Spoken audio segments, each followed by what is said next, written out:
डालना कि जब यमराज आपसे पूछे कि इस सत्संग का फल क्या है, तो आप ये कह देना कि भाई मुझे कुछ आता जाता नहीं है, मैं सत्संग का फल जो आप मुझे देना चाहते हैं उसे मैं भोगना नहीं चाहता, मैं देखना चाहता हूं।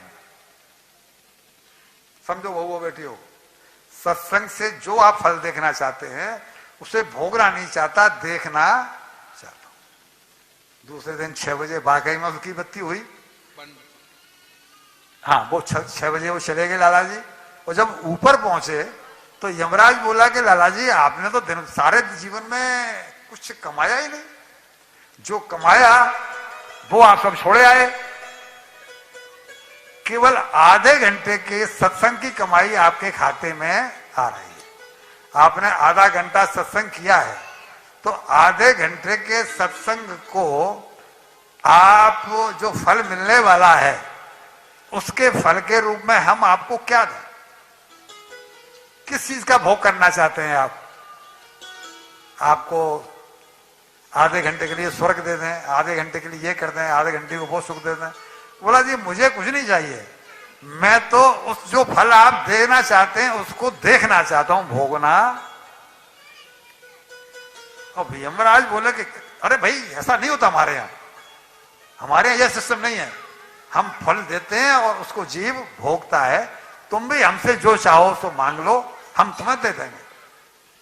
बोला ना, मैं तो देखना चाहता हूं, मेरे गुरु ने कही है कि फल भोगना नहीं है, फल देखना। अब वहां पेश फंस गया।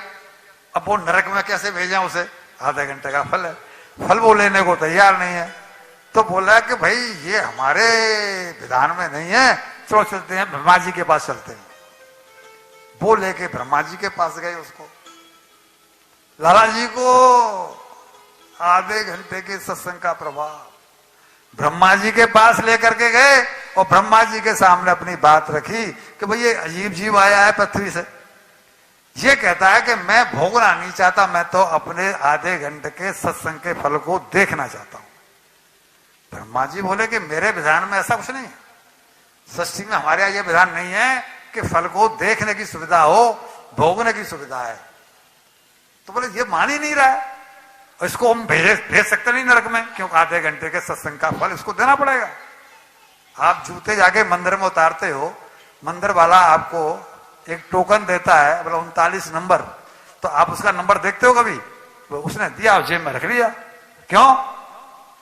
बोले ये है ना टोकन, आके दिखाएंगे ये टोकन तेने दिया था कि नहीं दिया था, तो ये देगा कि नहीं देगा हमारे जूते। वही फॉर्मूला है, बेकार नहीं जा सकता। बोला इसका फल तो देना पड़ेगा।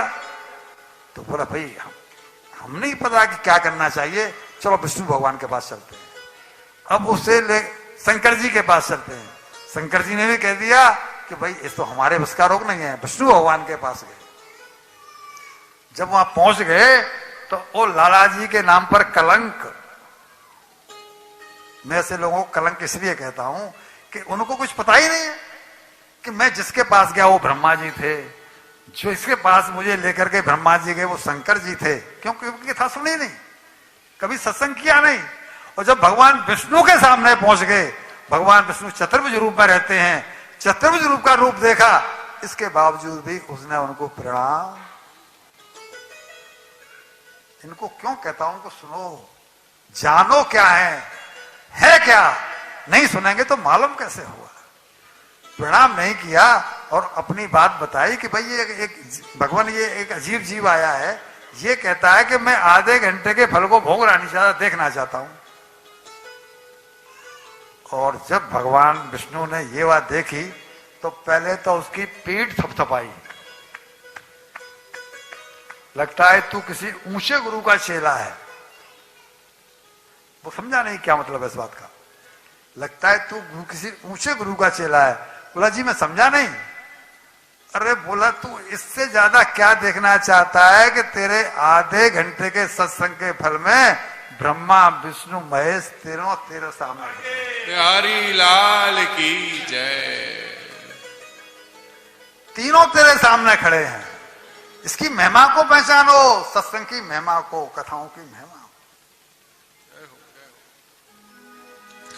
अरे हो गए भव से पार लेकर नाम तेरा। 6 बज चुके हैं। अरे भाई 6 बज चुके हैं, मुझे प्रसंग पूरे करने हैं। बहुत बढ़िया लगता है, सब लोग झूमने लगते हैं, लेकिन मुझे जो तत्व की बात बतानी है वो समय कहां से लाएंगे। जय हो जय हो। डोंगरे जी महाराज का नाम आपने सबने सुना है।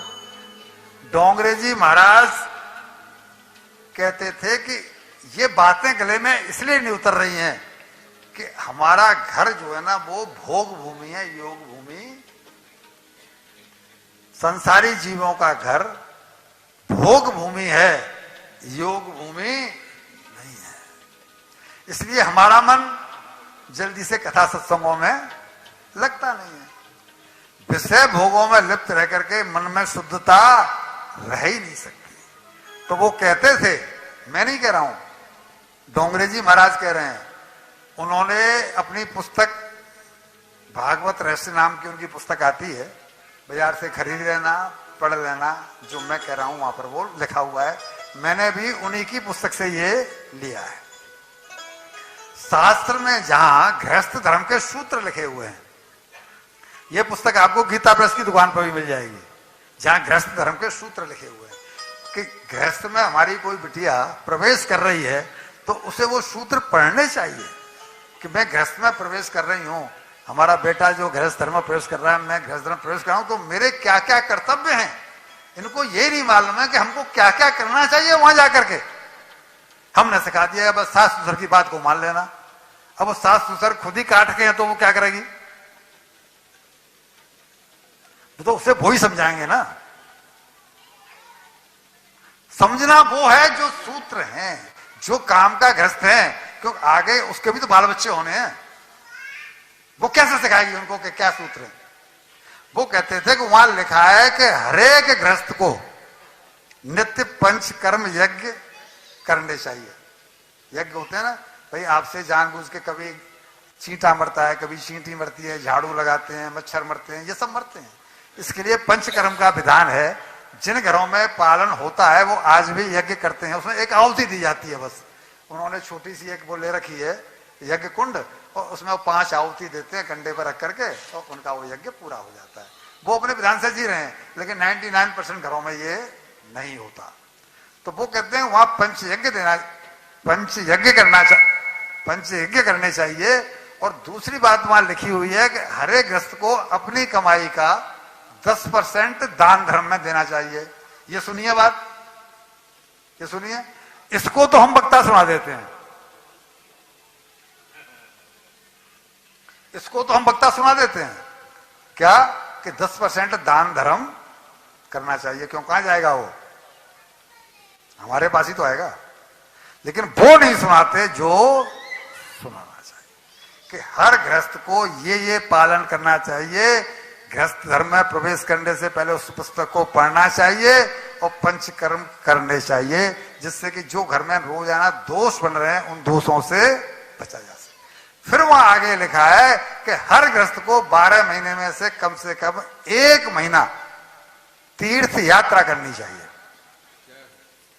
11 महीने घर का सुख भोगो, बहुओं के हाथ के फुल के चुपड़े चुपड़े खूब खाओ, लेकिन 1 महीने किसी तीर्थ में जाकर के वहां गंगा स्नान करो, यमुना स्नान करो, कथा सत्संग सुनो और अपने जीवन का उद्धार कैसे होगा इसके लिए वहां से प्रेरणा पाओ। वहां ये लिखा हुआ है। तो वो इसको करने से